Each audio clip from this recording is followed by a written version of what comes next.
মাত্র একটা ডিম আর চালের গুঁড়া দিয়ে বিকেলে চায়ের সাথে বা মেহমান আপ্যায়নে খুব সহজেই এই নাস্তাগুলো তৈরি করে নিতে পারেন।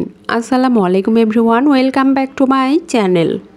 এখন আমি আপনাদের সাথে শেয়ার করছি চালের গুঁড়া দিয়ে অসম্ভব মজাদার কুড়মুড়ে নাস্তা। এই নাস্তাগুলো খেতে অনেকটা ভাজা কেকের মতোই হয়। নাস্তাগুলো তৈরি করা যেমন সহজ, খেতেও হয় অনেক বেশি মজার। একবার তৈরি করে খেলে বারবার তৈরি করে খেতেই চাইবেন। তাহলে আর কথা না বাড়িয়ে চলে যাচ্ছি মূল রেসিপিতে। চালের গুঁড়া দিয়ে কুড়মুড়ে নাস্তা তৈরির জন্য প্রথমেই মিক্সিং বলে নিচ্ছি নর্মাল তাপমাত্রার একটি ডিম। ডিম অবশ্যই নর্মাল তাপমাত্রার হতে হবে। 1/3 কাপ পরিমাণ চিনি।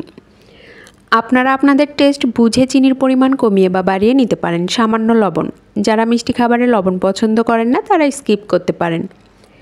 এবার একটা হ্যান্ড উইক্সের সাহায্যে ডিম চিনি ভালোভাবে মিশিয়ে নিচ্ছি চিনি গলা পর্যন্ত। মেশানোর সময় খেয়াল রাখতে হবে চিনি যেন একেবারেই গলে যায়। কিছু সময় মিশিয়ে নিয়েছি, মেশানোর পরে দেখুন চিনি একেবারেই গলে গেছে। এবার এর সাথে অ্যাড করছি 2 টেবিল চামচ পরিমাণ রেগুলার রান্নার তেল। এখানে অবশ্যই রান্নার সাদা তেলটাই ব্যবহার করতে হবে, কোনো রকম ফ্লেভারফুল তেল ব্যবহার করা যাবে না। নাস্তায় সুন্দর ফ্লেভারের জন্য আর ডিমের কাঁচা গন্ধ দূর করতে এবার অ্যাড করছি 1/4 চা চামচ পরিমাণ ভ্যানিলা এসেন্স। হাতের কাছে যদি ভ্যানিলা এসেন্স না থাকে সেই ক্ষেত্রে সামান্য এলাচের গুঁড়াও ব্যবহার করতে পারেন, এতে করেও অনেক সুন্দর ফ্লেভার আসবে। আবারও সবগুলো ভালোভাবে মিশিয়ে নিচ্ছি। মেশানো হয়ে গেছে, এখন এর সাথে অ্যাড করছি 1 কাপ পরিমাণ শুকনা চালের গুঁড়া। আমি এখানে বাজার থেকে কেনা শুকনা চালের গুঁড়া ব্যবহার করছি, আপনারা চাইলে ভেজা চালের গুঁড়াও ব্যবহার করতে পারেন।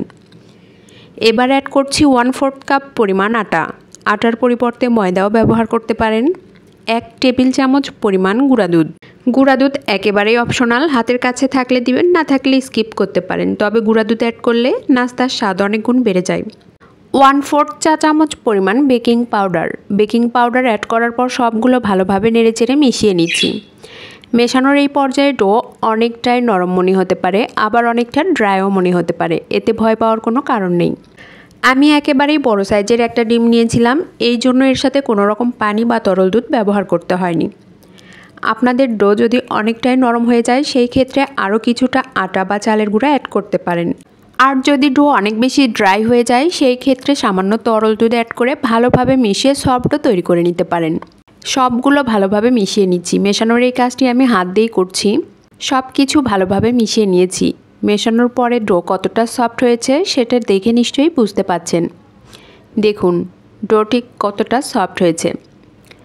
এবার নাস্তা তৈরি করার জন্য হাতে সামান্য তেল লাগিয়ে নিয়েছি, এতে করে আর হাতের সাথে লেগে ধরবে না।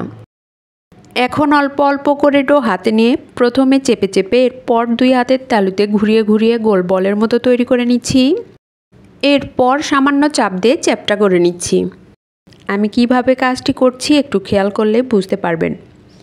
সবগুলো নাস্তা আমি একইভাবে তৈরি করে নিচ্ছি। আপনারা আপনাদের পছন্দ অনুযায়ী অন্য যে কোনোভাবেও তৈরি করে নিতে পারেন।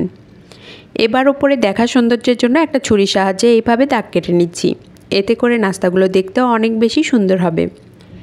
সবগুলো আমি একইভাবে তৈরি করে নিয়েছি। এবার এগুলো ভাজার জন্য পর্যাপ্ত পরিমাণ তেল দিয়ে চুলায় একটি প্যান বসিয়েছি। প্যানে তেল হালকা গরম হয়েছে, গরম তেলে একটা একটা করে নাস্তা ছেড়ে দিচ্ছি। এই পর্যায়ে চুলার হিট রয়েছে মিডিয়াম টু লোয়ের মাঝামাঝি। নাস্তার এক পাশ হয়ে আসলে উল্টে আরেক পাশ ভেজে নিচ্ছি।